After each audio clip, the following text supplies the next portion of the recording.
एक बार जननी अनबाए, एक बार प्रभु सुख आसीना, एक बार हरि मंदिर जपत रहूं सिर नाम। और गुरु आयो अभिमान ते, उठ नहीं कीन प्रणाम।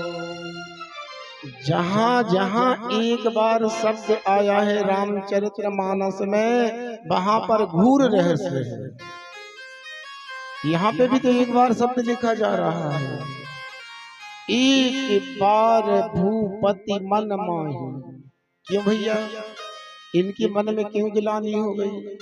ध्यान रखना, एक बार महाराज दशरथ जी देवासुर संग्राम में गए देवताओं की रक्षा करने के लिए। तो युद्ध करते करते इनकी रथ के पहिया की दूरी टूट गई। तो छत्राणी कैकेयी मैया ने उस धुरु की जगह अपनी उंगली लगा दी, और जब उंगली लगा दी युद्ध विजय प्राप्त करी। महाराज दशरथ जी ने कहा, देवी तुम्हारी वजह से मैंने देवासुर संग्राम में विजय प्राप्त की है, मांगो क्या मांगना चाहती हो। तो छत्राणी कैकेयी माता ने कहा, स्वामी आप हमारे पति हैं, और पत्नी का कर्तव्य होता है कि पति को पतित होने से बचा दे, वो है पत्नी। हमारा धर्म है आपकी रक्षा करना। दशरथ जी ने कहा, नहीं नहीं, फिर भी मांगो, तुम मांगना चाहती हो। तो छत्राणी कैकेयी माता ने कहा, स्वामी हमारे जीव वचन दो आपके पास में धरोहर के रूप में रहेंगे, जब हमको जरूरत पड़ेगी ना तब हम आपसे मांग लेंगे। इसलिए यहाँ लिखा है एक बार। अच्छा, फिर बिंदु देता हूँ। अब बिगर धुरी का वो रथ नीचे आता तो सवार की हड्डी नहीं मिलती। तो क्या करा, पक्षीराज जटायु जी ने पंख फैलाए, और वो जो बिना धुरी का रथ था उसको अपने पंख के ऊपर रखा और धीरे धीरे करके नीचे उतार दिया। दशरथ जी ने देखा, वाह जटायु धन्य है। तुरंत ही हृदय से लगा लिया, जटायु आज से तू मेरा भाई है। धन्य जटायु सम कोई नाही, आज से तू मेरा भाई है। मांगो, क्या मांगना चाहते हो, जो मांगे हुए वो हम देंगे। जटायु राज ने कहा कि चक्रवर्ती राजा हमारा भाई बन गया, इससे बढ़ के हमारे लिए मांगने से और क्या होगा। अरे एक तामस पक्षी, मांस खाने वाला पक्षी एक सम्राट राजा का भाई बन गया, इससे बढ़ के और क्या हो सकता है।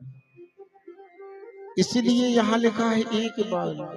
अच्छा, जटायु जी ने कहा, आपको अगर देना है मुझे वरदान तो एक ही वरदान दे देना। बोले, जब मेरी मृत्यु हो तो मेरा अंतिम संस्कार अपने बड़े ज्येष्ठ पुत्र से करा देना। तुरंत दशरथ जी की आंखों में आंसू आ गए। काश अगर मेरे घर में एक पुत्र होता तो भले ही वो मेरा अग्नि संस्कार नहीं करता, लेकिन मैं अपने मित्र को, मेरे भाई को जी भर की कह देता कि हाँ मेरा बड़ा बेटा, मेरा ज्येष्ठ बेटा आपका अग्नि संस्कार अवश्य करेगा। इसलिए एक बार यहाँ गूढ़ रहस्य है। देखो, राम जी ने अपने पिताजी के संस्कार नहीं करे, कौन के करे? भाई दशरथ जी तो चले गए कि राम राम कहे राम कहे, राम राम कहे राम, तन पर हर रघुबरी बिरहा, राय गयहूँ सुरधाम। अरण्य कांड में देख लो क्या लिखा है। अरण्य कांड में लिखा है कि राम राम कहे राम कहे, राम राम कहे राम, तेहि की क्रिया यथोचित, निज कर कीनी राम। अरे राम जी ने अपने पिताजी का संस्कार नहीं किया, कौन का किया? जटायु जी का संस्कार किया है। इसलिए यहाँ लिखा है एक बार। अच्छा, तीसरी बिंदु देता हूँ। एक बार महाराज दशरथ जी अपने महल से सुबह सुबह घूमने निकले, साथ में थे सुमंत्र, और इनके कर्मचारी ने महाराज दशरथ जी को देख के थूक दिया और अपने पैर में पहनने वाली पादुका उस थूक के ऊपर रख दी। दशरथ जी ने सुमित्र से कहा, सुमित्र, हमारे कर्मचारी ने हमको देख के ऐसा क्यों किया? सुमित्र ने कहा, नहीं नहीं राजन, इसकी आदत है, ये हमेशा ऐसे ही करता है। दशरथ जी ने कहा, ना ना, तुम झूठ बोल रहे हो। कि सच वेद गुरु तीन जो प्रिय बोले भय हास, राज धर्म तीन करे हो ये बेगही नास। अगर मंत्री राजा के लिए सही शिक्षा नहीं देगा ना, तो उस राजा का सर्वनाश हो जाएगा। क्यों किया हमारे कर्मचारी ने ऐसा? तब सुमित्र ने कहा, महाराज, आप निर्वंशी हैं, आपके पास संतान नहीं है ना, सुबह सुबह निर्वंशी का मुंह देखना अशुभ माना गया है, इसलिए तुम्हारे कर्मचारी ने ऐसा किया है।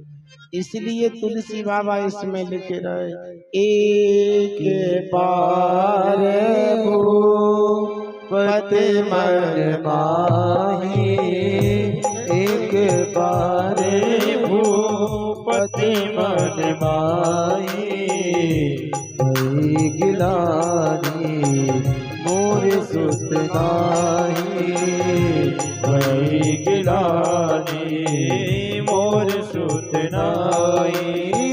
गुरु कह गया हो तुरंत नहीं पाया, गुरु कह गया हो तुरंत नहीं पाया, चरण लागी करे विनय विशाला, निज दुख सुखे सब गुरु ही सुनाया हो, कहे वशिष्ठ बहु विधि समझाया हो, कहे वशिष्ठ बहु विधि समझाया।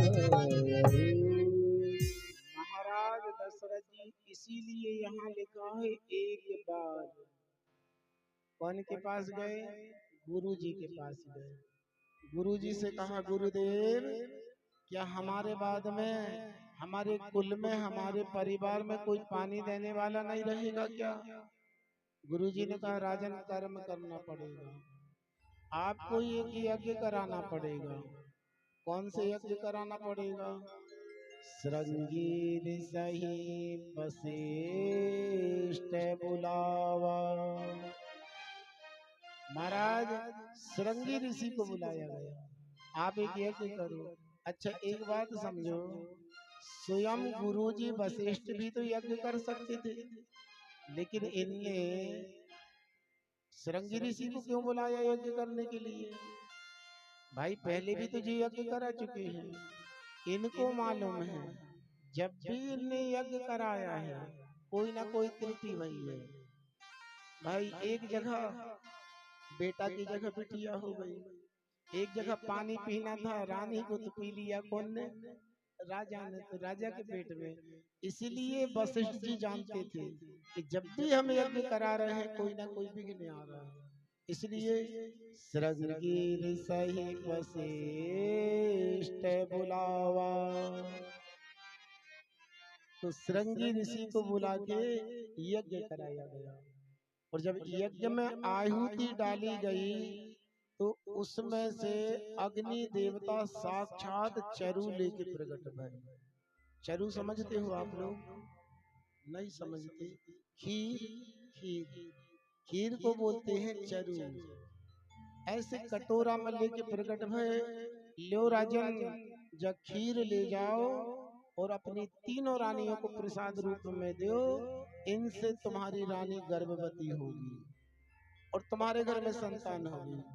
तुरंत महाराज दशरथ जी आए, तीनों रानियों को बुलाया, अरे ओ भगवान जल्दी आओ। अर्ध भाग्य कौशल्य ही दीना। उसमें से जो चरु आई हुई थी उसमें से आधा लिया तो कौशल्या को दे दिया, और जो आधी खीर बची थी उसमें से आधी कैकेयी को दे दी और आधी दे दी सुमित्रा को। सुमित्रा के हाथ पे चरु रखी ही थी, इतने में आकाश में एक पंचणी उड़ रही थी, उसने वो खीर को चोंच में दबाया और आकाश में चली गई वो खीर को लेके। उड़ते उड़ते वो खीर को लेके अंजना पर्वत पर पहुंची, और अंजना पर्वत पर अंजनी माता शिव जी की आराधना कर रही थी, और वो पंचणी अंजनी माता से कुछ बोलना चाह रही